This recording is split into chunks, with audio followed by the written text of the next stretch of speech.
దానికి ఇంపార్టెన్స్ ఇవ్వాలనుకోవట్లేదు. ఎలాగైతే ఇప్పుడు ఒక మెసేజ్ ఇద్దామని సినిమా ద్వారా నేను కూడా అప్పుడు ఒక మెసేజ్ ఇద్దాం అనుకున్నాను. అలా స్టేజ్ మేనర్స్ కాదు అనే ఒక్క టాపిక్ అంతే అది.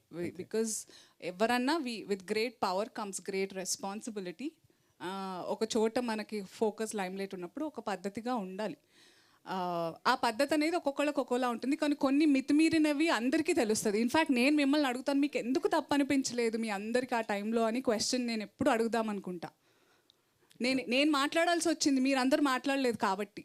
మీ తప్పే అది. మళ్ళీ మీరే నన్ను ఉల్టా చోర్ కొత్వాల్కు డాంటే. మేము ఎప్పుడు అట్లా అనుకోలేదండి.